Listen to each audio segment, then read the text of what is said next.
basically ended up with my grandfather. My grandfather, my father's father, was one of the ones who was rounded up in like the first round, and he got killed by the Serbs. And at that point, my parents basically were like, "Okay, we have to get out of here," because again, they were the children of like some of the people who were rounded up, and they figured that they wouldn't have long.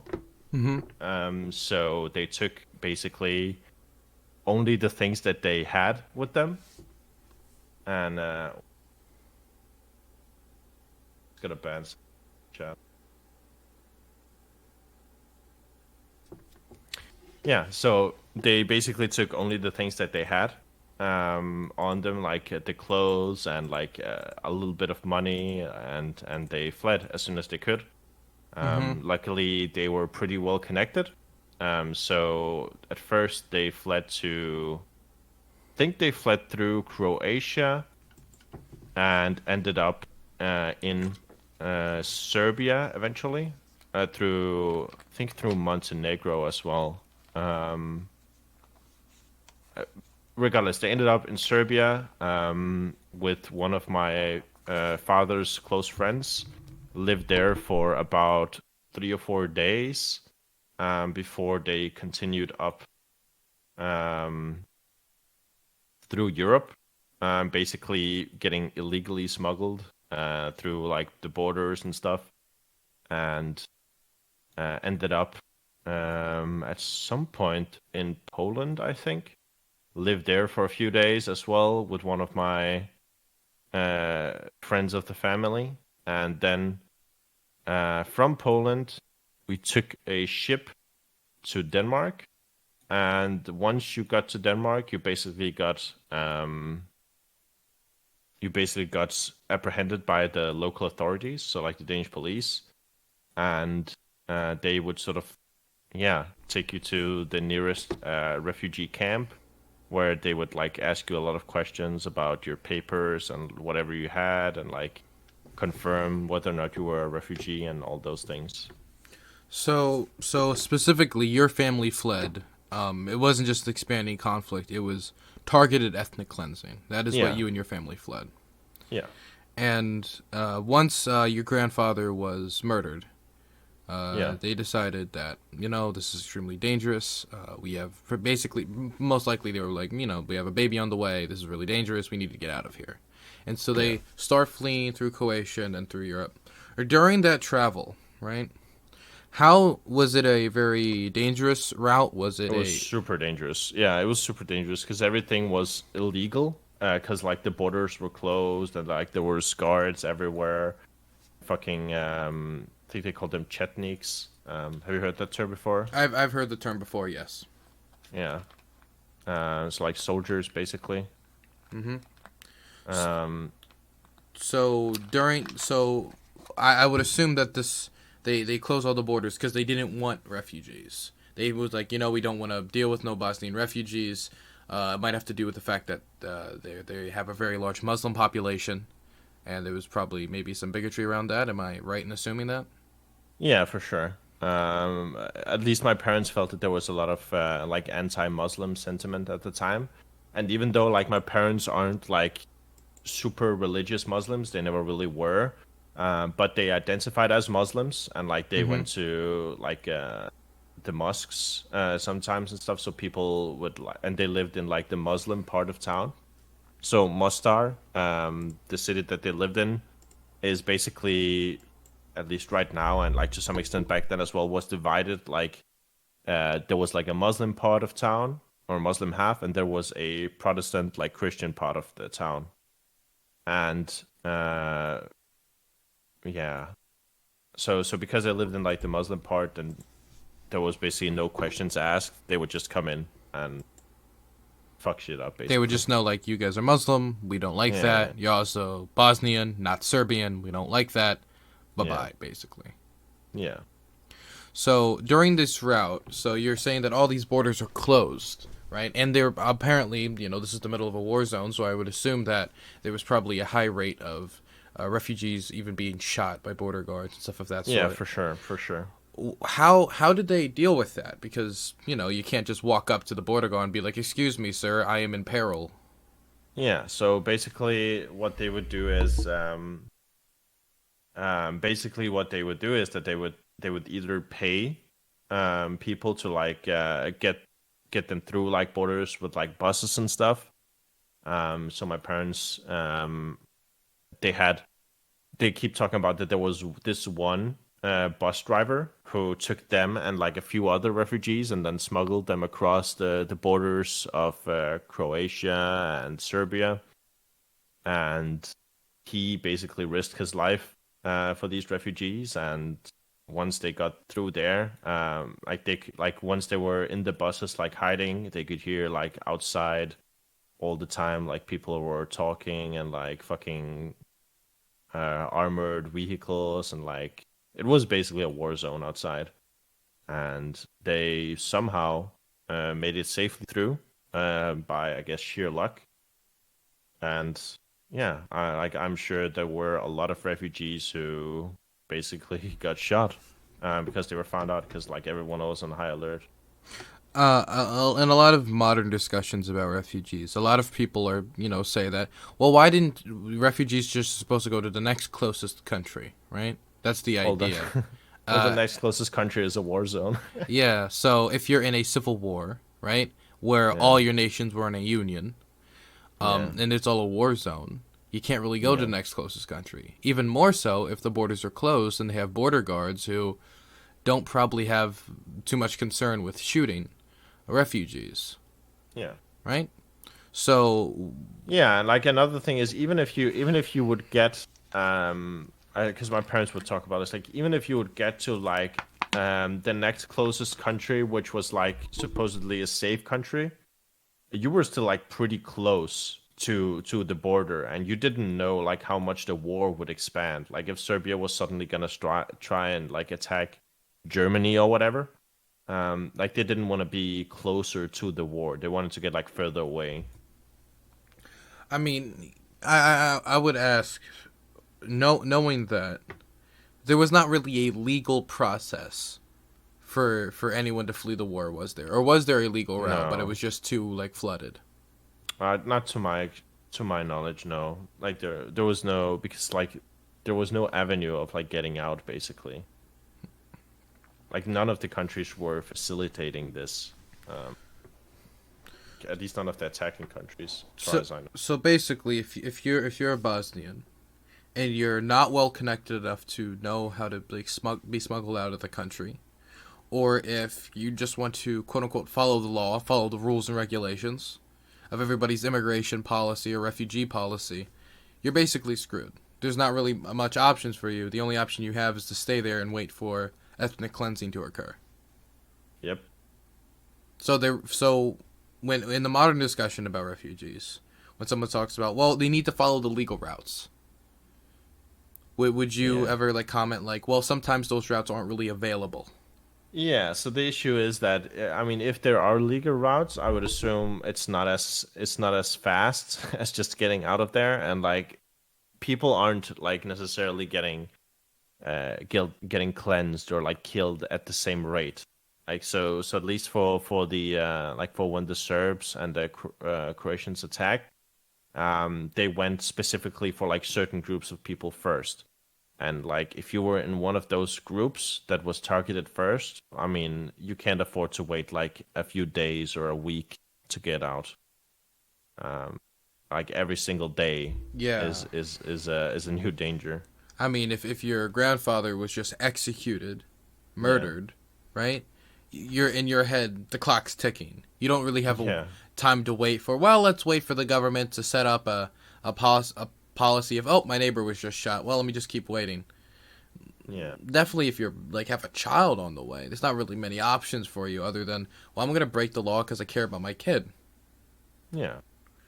So would you make that a similar argument? I don't want to moralize your man, but I would like to ask you, like, with that experience, that lived experience, how do you view modern crises with refugees, and do you have a different perspective, and how has this experience informed I that mean, perspective? I like for me personally, I mean, it's you get a lot more, I guess, sympathy for refugees, I remember in Denmark um we had a big stream of like Syrian refugees at one point who were all basically walking down the highway because they had nowhere else to go. So there was like hundreds of refugees just walking down the highway at one point, like stopping the traffic and stuff.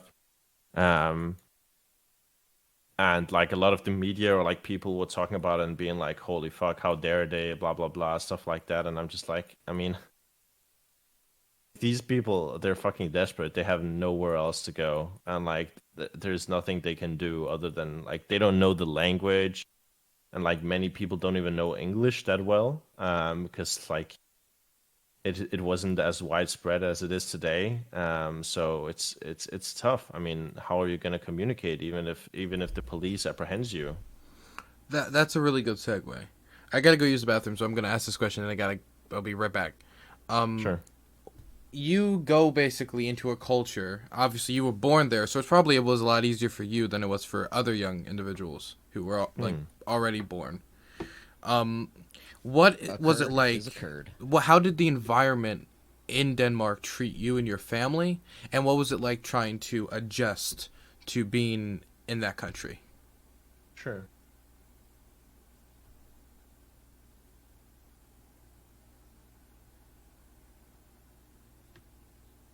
Dario? Damn. This. Oh yeah. I thought you wanted to go to the Oh bathroom. no no no! The idea was you answer while I went to the bathroom. Oh, so okay, fair enough. Fuck yeah. So I guess the culture aspect is really weird. Because I think it depends a lot on like what country you end up on. Um, like I remember my parents struggling a lot with sort of the rules and restrictions of like Danish refugees and like Danish refugee law. So for example, they would always talk about how I think it was a total of maybe 2.5, almost 3 years before they could get like asylum in Denmark and like actually apply and get to actually continue their lives. And in those 3 years, they weren't given the opportunity to like learn Danish. Or like even like some people were maybe given or like had some avenues to practice maybe English, but like they weren't taught Danish, which just seems like a really weird and like exclusionary almost. Um, so stuff like going outside and like buying things for yourself and stuff like that was also like prohibited. You would live in these like small rooms with like bunk beds, and you would live like maybe up to 10 people in one room, which is kind of crazy. And you would share like kitchens and toilets and all of these things, and you would basically be living in like a facility. It was like a appropriated like mental and hospitals, those kinds of facilities that were like stuffed full with refugees. I would assume that these facilities were not exactly of the best quality that native Danish people would be getting. Were they? Yeah, of course, of course. I mean, and I mean to some extent you can expect like some of it, especially like if there's a big influx that you didn't expect. But still, it was a tough experience, like especially when you came from having so much as my parents did. Like my parents were like upper class, like middle upper class to upper class in Bosnia, and they were used to having like their own cars and like their own apartments and house and like summer houses and all of that. And then going from having basically everything to having nothing. Like literally only having the clothes that they came in with and like no money, like no utilities, no nothing. And like living in fucking, I don't know, like one room with like 10 other people. Um, that was a pretty insane experience.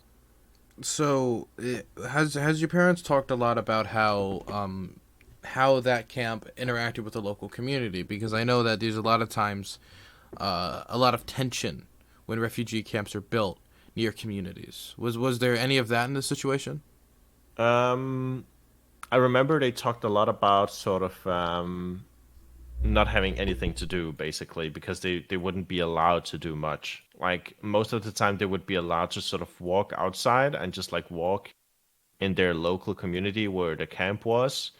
Um, but um, but that was also limited because they wouldn't have any money. Like they couldn't go out and get a drink at a cafe or whatever. And they weren't given any money, so they couldn't like buy food for themselves. They would have to like eat the food that was prepared every single day, and they only had as much food as there was. What was the general like? I know some countries are generally more accepting of refugees than others. It depends on the political environment, who's in power at the time, how the media treats it. What was the cultural situation, and how did the nation generally react to an influx of Bosnian refugees? I mean, it's there's been a lot of different like reactions over time, for sure. I think mostly it's been okay, um, overall. Like overall, it's been okay, but like there's been some anti like refugee sentiment lately, especially like most noticeably in like um the last election that we had in Denmark. There was a pretty straight up like fascist party, which almost got into parliament, like was around like 1,000 votes from getting in, where one of the stated goals on their website was deporting all Bosnian refugees that came from the war, which was like pretty surreal. Really? Like, yeah, it's And like it's like even though I've never lived in Bosnia or like for yeah, I mean I've been there a lot of times, but like I've never lived there. Just going into like a website and reading that from like a political party, that's like really insane. like, hey, we want to target you and your family and get you out Yeah, here. Also, we're getting closer to power than ever. yeah, exactly. And yeah, What that was pretty what was the insane. name of this party? Hard line. Just Hardline? Yeah. Got it. I'll look them up quick. But I want to ask you, do you think the situation for refugees in Denmark, or how Denmark is viewed towards refugees, has gotten better or worse since your family fled to Denmark? Hmm. I think better, honestly. Just give me 1 second. I just BRB.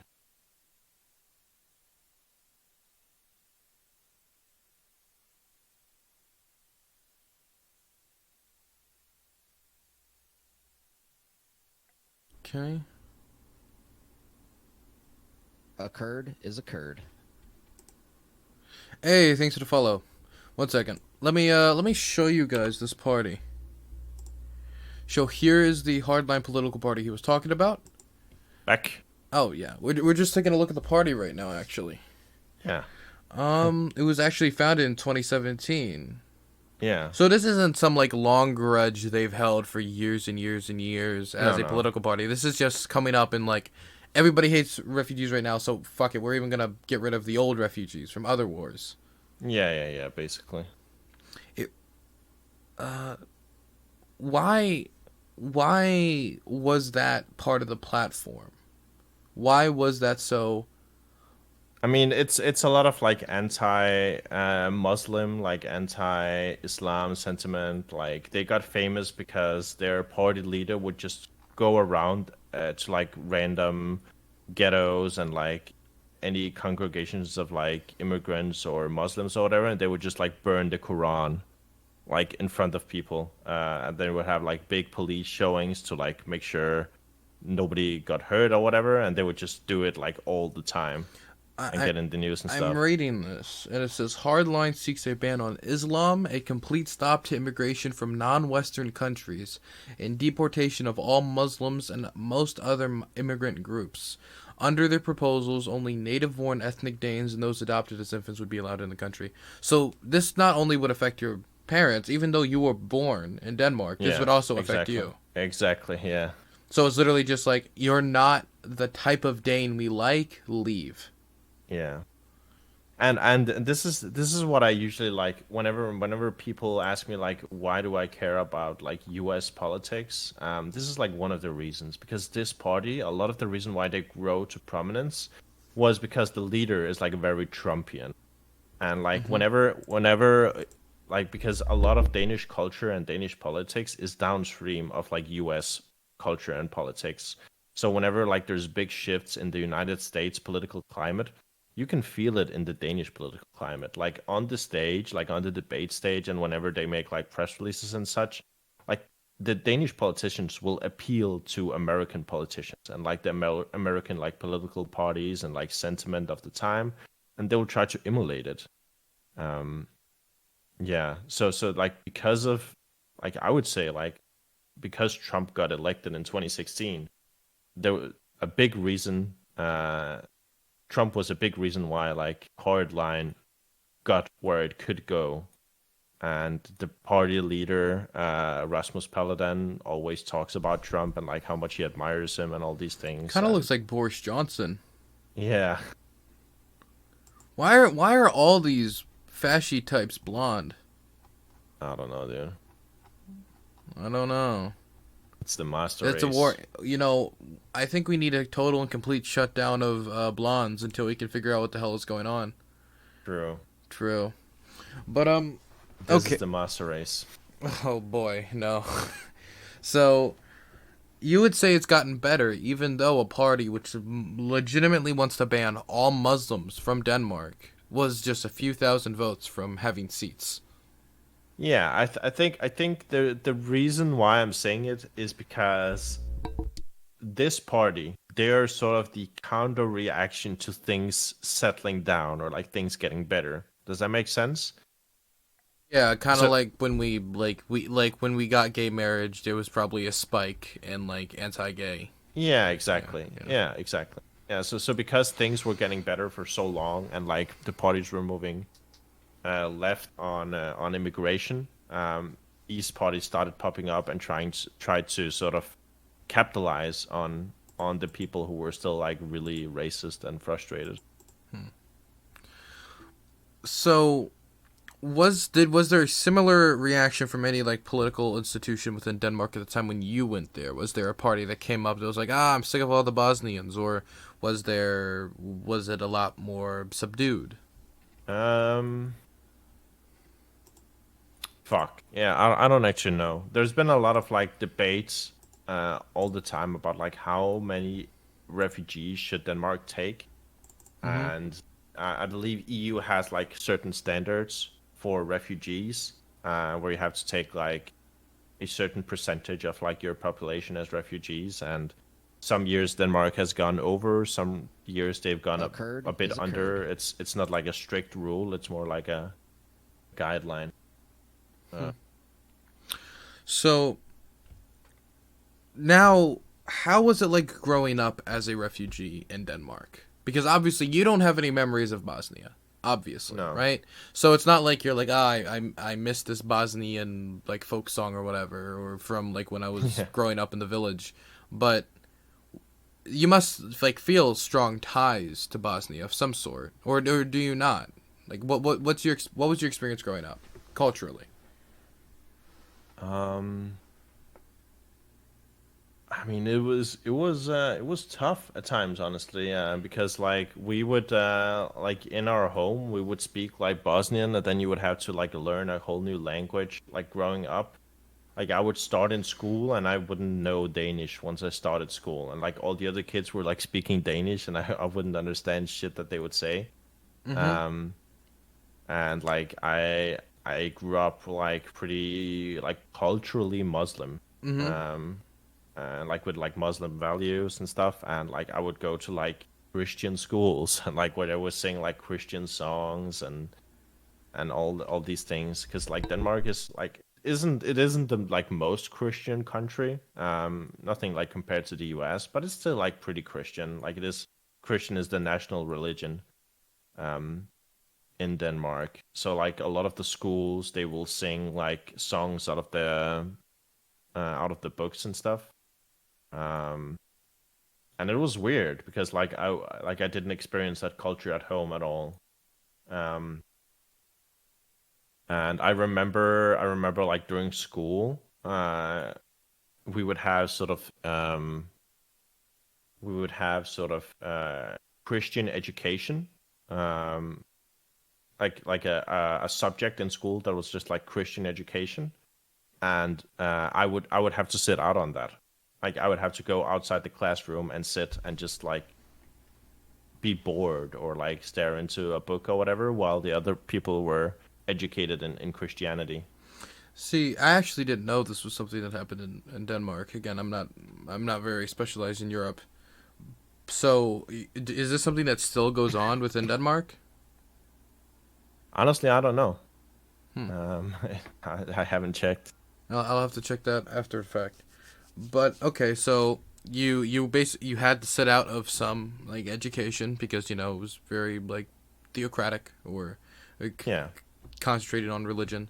Obviously, they sung songs that were like contrary to what you believed. They were Christian. Um, was there any did the children and like other pupils treat you differently in any way? Um, that's hard to say. Like for me personally, I've never experienced like that much like discrimination or racism, at least growing up. But we've always been like growing up in neighborhoods and like schools that were very diverse. Mm-hmm. So like we lived in ghettos like most of my life. Mm-hmm. We started off living in like one of the biggest ghettos in Denmark. And then we moved like from like one ghetto to another ghetto, basically. Mm-hmm. Um, um, and the schools that I would go to, they would also be like, because they were close to the ghetto, there would be like a lot of immigrants in the schools as well, like from all kinds of places. Um, so yeah, I mean, it was never like just me in a super like Danish school or whatever. Mm-hmm. Um, So, I mean, in that sense, like growing up, I felt like I was part of like a diverse sort of country or whatever Mm-hmm. place, because I was like focused on those areas specifically. And my parents, once they made friends in like refugee camps, once people got asylum, they would try and move to the same like areas afterwards. So Mm-hmm. what ended up happening was like my parents were some of the first that got asylum in Denmark, and they would move to a small town, like move into the ghetto, and then like 1 month after, like one of their friends from the refugee camp would move in, and like one more, and suddenly you would have like your own little community, So, basically. because of that community, you were able to keep a lot of the cultural like ties to Bosnia. Yeah. Does that like at all like have like contributed to the fact where you still kind of feel a little like Bosnian, or do you still feel like Bosnian in any way?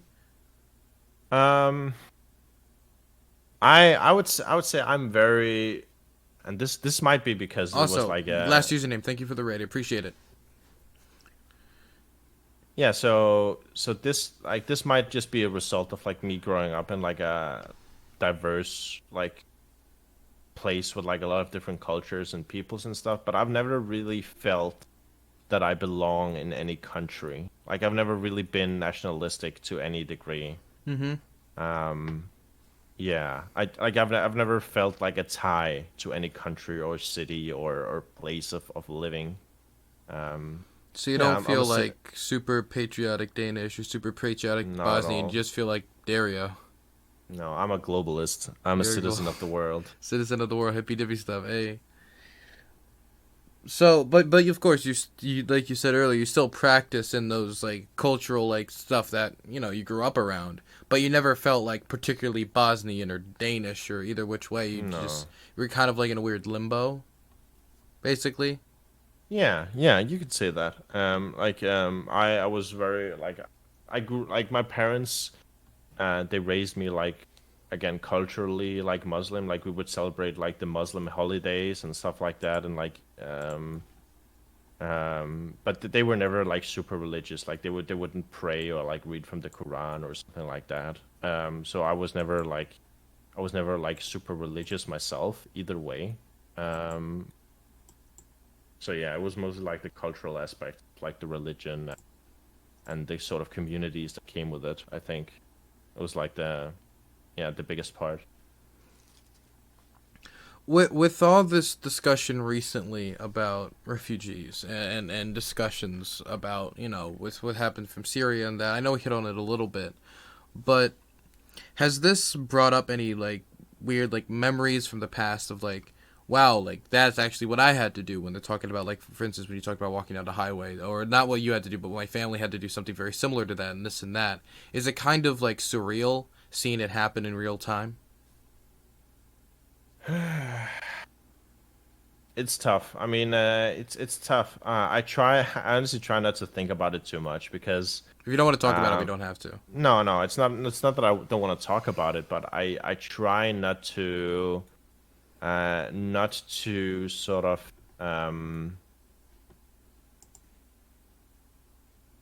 not to like put my own experience into their experience. Mm-hmm. So I don't want to assume that they went through like the things that I went through, or like the way that my life turned out, because I think at the end of the day, my life turned out pretty fortunate compared to like the situation that my parents were put in.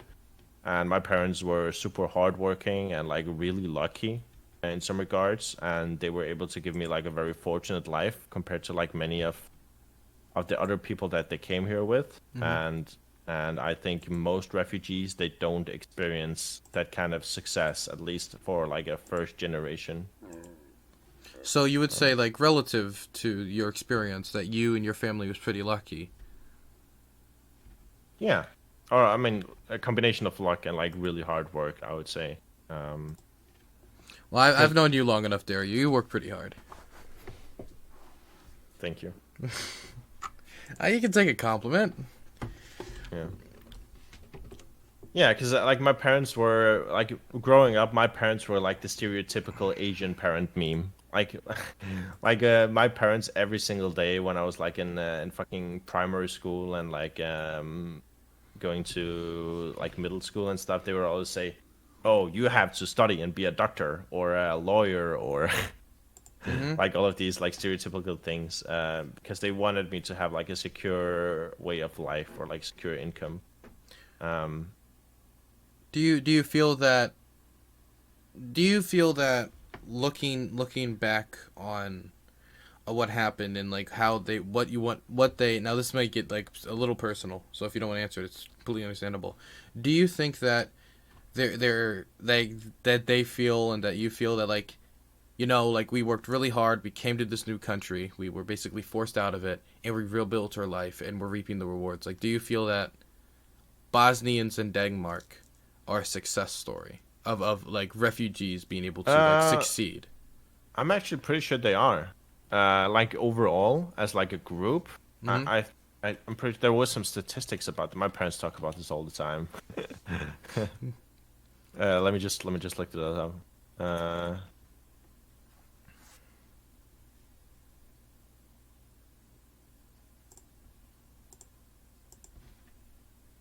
yeah.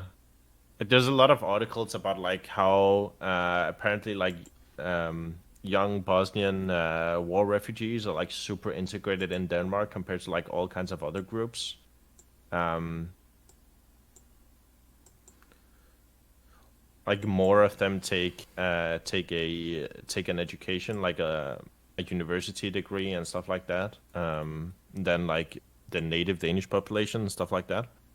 Um, So yeah, I mean, I would say on average, probably Danish refugees are doing pretty good, or Bosnian refugees, and I think probably a lot of the reason is that like a lot of the refugees from Bosnia who actually made it out were like pretty well educated in the first place, or like very well connected, and came from like pretty relatively rich households, Mm-hmm. and obviously, I mean, yeah, you would know that like um if you're coming from like a rich household or whatever, you have sort of a different you're raised in a different Yeah, way. So like, yeah. yeah, You're given different resources, and you have a different yeah, education. You have a different grounding. yeah, exactly.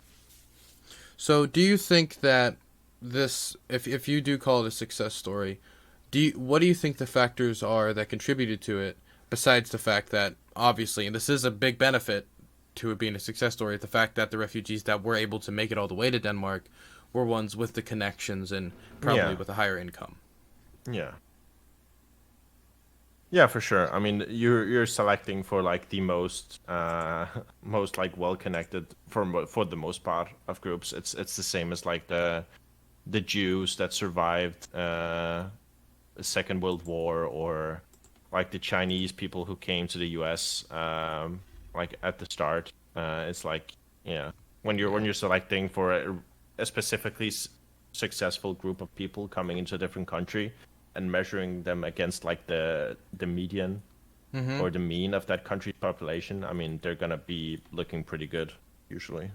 So, besides that, which is a very obvious benefit, do you think there was any other factors that led to this, what you would call, what you're calling a success story in Denmark? Yeah, I mean, obviously we have bigger brains than the nation. um, hmm. I mean, it's hard to say. I mean, I think, fuck. I mean, I want to say that Denmark is like a pretty open country in general, and like not as racist or don't have as much like xenophobia and stuff like that. But like every single day, I read like articles and like comparisons that like Denmark is probably like the most racist slash xenophobic country in the Scandinavia. I've read something Uh, like that actually. yeah, which is really hard because I personally like I've never, at least in my older days, because like living in the ghetto and stuff like that. Obviously, I've experienced quite a lot of like abuse and stuff like that. But like once we moved out of the ghettos and like came into basically middle class society somewhat, um, most races in Scandinavia could possibly be the third least races in the world. Yeah, that's probably. But yeah, like once we got out of like the ghettos and started having like a middle class life, I don't feel like I was ever like discriminated against, at least not in a negative way, or it would be like underhanded racism. Like I always hear stuff like even from my friends sometimes, like they would say something like, or they would say something that was like a racist joke or like slightly racist, and I'd be like, hey dude, what the fuck? And they'd be like, oh, we're not talking about you, Dario, you're one of the good ones. And I'm like, Oh oh, God. okay, yeah, Oh God. okay, Like, dude. hey Dario, you're a gamer. You passed the test. Like, oh Yeah. boy. Oh boy. I actually didn't know. I actually read your description the other day. I didn't know this. You run like a video game shop? Yeah, we do like video games and experiences. Right now we work for the healthcare sector in Denmark. We're creating like a virtual reality simulation for the Ooh. healthcare sector. Pretty cool. Well, what is it like? Hey, this is how you like do open heart surgery, something along those lines, kind of. No, it's more like diagnosing of like conditions, or like practicing diagnosis of like different conditions. So we're working with fuck, it's like different lung diseases. Mm-hmm.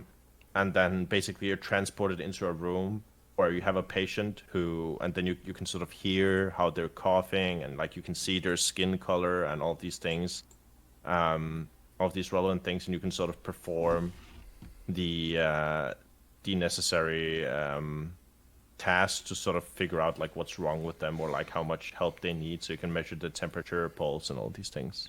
So, what you're telling me is that you're a refugee that has contributed to the health sector and the economy of the country that took you in, and that refugees could actually be beneficial for host countries. Yes. But I was told that the refugees are coming to take all the jobs and destroy the True. West. I mean, Well, actually, right now I'm creating jobs and employing people, so yeah, but that must be fake news. I mean, obviously, right? true. I mean, when I have such respected figures like Sargon of Akkad to counter it, um, well, was that a weird feeling? Because you recently debated Sargon, like just yesterday. Was it a weird feeling? This is a little off topic. What was it like debating Sargon of Akkad? When you like, what was that feeling like? Like what? Just like, was it a weird thing because he's just been such like a staple of online politics for so long? Yeah, it is.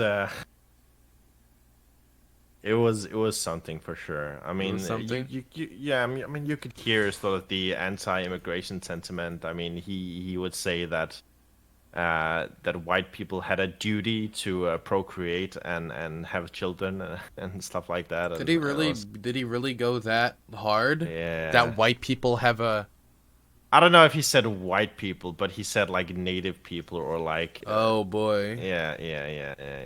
So Native Americans.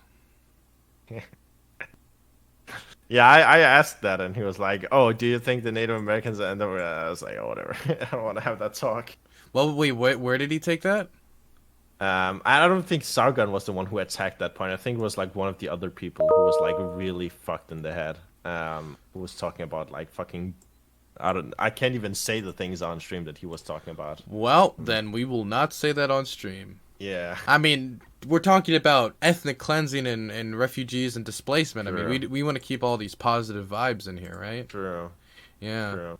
So, looking back on your experience as a refugee, what do you think that has taught you? Like, just as like a human being. I would say that it's fuck. Um, it's hard. It's actually really hard because I want to say it's taught me to be humble, but honestly, it's done the exact opposite. Really? No, it's hard because like if you're like a refugee in a country, and you have sort of the odds stacked against you, Then you and open video game still shops. yeah, and like and you still go on and you succeed and you actually have a very good sort of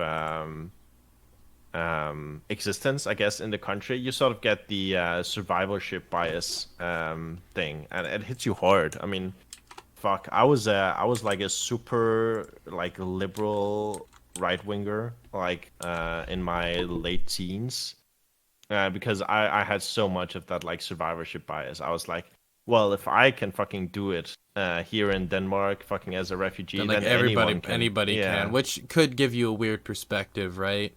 Exactly, exactly. And I, Yeah. I was I was actually like I that is like a personal struggle that I had to go through. So you think that's a negative perspective to have, that like, hey, I was a refugee. I like, if somebody's like, man, like I have this debt or that debt, and you're like, oh yeah, well my whole village was ethnically cleansed and I made it. Yeah. So do you Yeah, think that's a exactly. negative perspective to have? For sure, for sure. And that's been like my personal struggle through the years, and that's why I also feel like I'm very politically grounded in where I am right now, because I had to sort of look into myself and find out, okay, what are like my core values, and sort of battle against my own ego and these things to sort of figure out like where do I actually want to go and like what do I want my politics to be and represent. Um, yeah, I still struggle with that sometimes. I mean, it's hard. I mean, it's not something you get. Well, I can understand that, right? I mean, well, I can't understand being a refugee, but like going through something tough, and then you see somebody going through something less, like you personally consider less tough, and you're like, Yeah, whatever. But like we like, at the end of the day, like you're like like an extreme like example of of a struggle, and it's kind of, well, I mean, yeah. I don't want to lead you, but do you feel like No, they just, sorry, I don't want to lead you too much. yeah. I mean, I am for sure an outlier, like in Hmm. terms of like where I am right now. I mean, I founded my own company as like a 25-year-old, like straight out of college, and we're still running for like 3 years, and like it's a co-op, and we have like we employ people, Oh, you and run a we co-op. yeah, and like That's really we cool. yeah, we employ people and fucking we do all of these things, and like most people they don't do that. Like even like native born, even like people born into um um rich circumstances, they don't really do that as early. Like most people in Denmark, um they go on a sabbatical once they finish with middle school. They'll go like 1 or 2 years where they'll go and travel out into the world, or they'll work or just chill for like 1 or 2 years before they continue to college. But Hmm. I was like, fuck that shit. Like I'm just gonna continue on like directly from like primary school to like middle school to like college. I even skipped a grade in Damn, primary school. Yeah. Um, I never done that. So there's like a lot of things in my life that sort of built my ego up, so to say. Yeah, Um, you know you're doing good when people are jealous of the refugee, True. right? So there's a few last questions I wanted to go through. So being that you're on Twitch, and I would say the majority on people of Twitch probably don't really know that you're a refugee. Would you agree Yeah. with that? Yeah. So maybe it's weird because what do you think like people's like image of refugees are? Do they expect you to be like you have like soot on your face every day or something, and like I don't know, Yeah.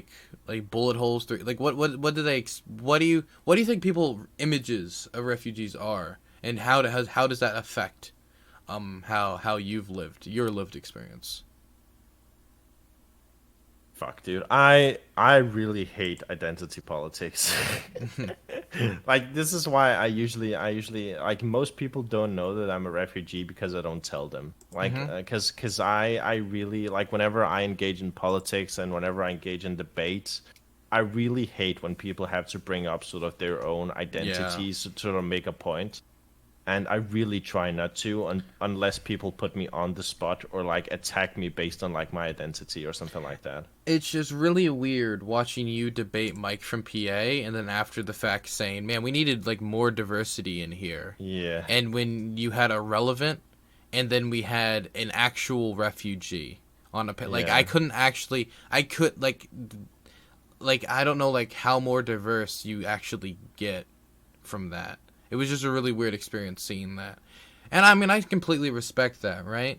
Like if I enter like a discussion about healthcare or foreign policy, I don't want to lead with, "Well, I studied at," you know what I mean? Because then it Yeah. feels like you're just trying to like lead on something on it. Like if you have a crippled argument, you're leaning kind of on like Exactly. You're trying to like poison the well or like make the other person like seem inferior only based on like I don't know, conjecture or like grandstanding or I wouldn't even say grandstand. You're trying to be what's the word? Um Condescending towards I guess to hmm some extent. That's what I feel like at least. So, what do Yeah, you wait. So there's somebody in my chat who says, "I get what you're saying, but I feel like my story is very important in shaping my politics." I completely agree. I think like my story or like my sort of growing up and my experience is very important in Mhm. shaping my politics. But I don't think that I need to tell everybody about my story every single time I make any arguments, right? I feel like I can just build upon my story and sort of tell people about my conclusions and say, well, this is where my story has led me. I don't have to like explain my background every single time. I don't have to lead every discussion with saying, well, Yeah. actually, I'm a Bosnian refugee and so on and so on. Here's my life story. Now let me tell you why we should fucking increase taxes. It also makes it like kind of hard for people to argue with you because then they feel like shit. Am I about to shit on a refugee or like Yeah, when I talk about my mom before I talk about healthcare, if it somehow comes up, right? Then it's like, well, yeah. I don't want to like shit on somebody who has like a dead mom, like you know what I mean? So it kind of it can sometimes like while it could be enriching to the conversation to talk about your experiences, it could limit it in the long run if you're not careful. Yeah, for sure. And sourcing support says better to better to sandbag the story for when somebody tries to virtue signal, so you can say, "Well, actually, I'm a refugee. So shut the fuck." That's true. I did do that. I did do that one time. I remember I had a discussion with Kay Swiftly, Mm-hmm. and we were going back and forth, and then at some point she was like argued into a corner, and then she says, "Well." I think it's important to have my perspective because there's not a lot of people that have my lived experience on Twitch as a black person. I was like, well, as a Bosnian refugee, actually. That had to be like a big like oh damn Oh, like yeah. I kind of I don't want to go too down in that but like how'd the conversation go from there? Yeah. It was pretty good. It was pretty good. Oh my gosh, That was a good zinger. I kind of need to look at that VOD. Oh boy. Yeah. Oh my gosh. So if you could like there's a lot of discussion nowadays about refugees, whether it be refugees from Central America, refugees from the Middle East. Soon we're going to be having a discussion about climate refugees since obviously I don't know if you know this, but Trump isn't the climate hero we needed. Oh, really? Yeah, yeah. It's almost like we should vote for a certain person who's running against him. Anyway, Malarkey 2020. And what are you saying? what do you think?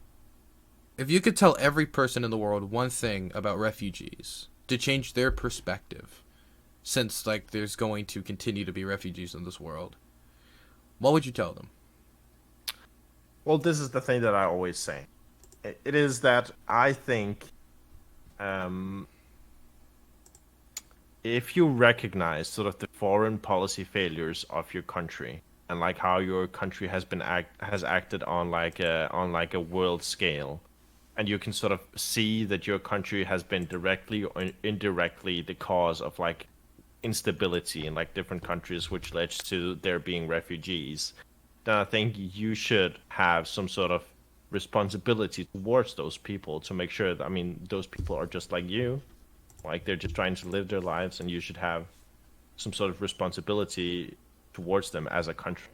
Like that doesn't necessarily mean that you as a person should feel responsible. I would never say that, but like the country itself should be responsible to some extent for the instability that it has caused in like other countries. I also want to ask you.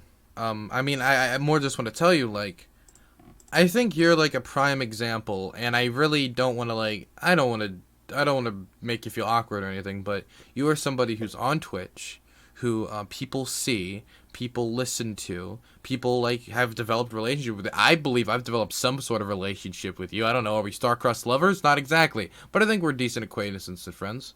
Yeah. And finding out that you were a refugee was was a really was a I think a decent experience for me, and I think it would be a good experience for a lot of people on Twitch because refugees are faceless generally, right? Yeah. People don't really have images to like put like faces to people. What you have is numbers, like 100,000 people displaced from here, certain millions displaced from South Sudan, and when you see somebody who is successful and happy in their life, and the result of someone being successfully like moved from a war zone to a new country and then contributing to that society and now like developing communities online, I think that's extremely helpful to people who might have certain preconceived notions of a refugee is. Because I got to be honest, Dario, I have yet to see you attack anyone with a machete or go on the horrible destruction of the economy that I've been told that you're going to do by the right. Well, hey, wait. I do have a collection of swords, okay? So, Oh damn, that's pretty spooky. Uh, Well, you've just done you've just undone all the progress you've done in this stream. Congratulations. well, that's mostly because I'm a weeb, though. That's not so much to do with that. Well, yeah, if you don't like Dario for being a weeb, that's fine. Yeah, But you know the refugee they're not part. machetes, they're katanas. Yeah, They're that's true. katanas. Oh gosh. Bosnian katana warrior. True. So, I just want to say I thought this was a really good discussion to have. I'm very happy we had this discussion, and I'm just also just really happy you're on Twitch. Likewise, dude. I really enjoyed talking to you. You're one of the most interesting people I've met on Twitch. Why? Why is that? Because I really value what you have to say, and I think like being as young as you are and being as politically active. I mean, I wish that I was at your point when I was fucking 18, 19 years old. I think it would be understandable considering the circumstances if you weren't. Yeah, yeah. I mean, that's But I appreciate that a lot, man, and I'm very happy we had this discussion. Thank you so much for taking an hour to just talk about this with me. I know it's probably not super easy to talk about, but I really think a lot of people got out of it. I actually had somebody from Bosnia come in here and literally just like thank you for coming on here and like talking about that experience. damn. And they were like, he said like hello to my Bosnian brother. That would have been that would have been a yikey mix up. He said thank you to my Bosnian brother and like thanks for like giving him a platform and like all this other stuff. And I'm very happy that I got to do that. Thank you very much, dude. It was a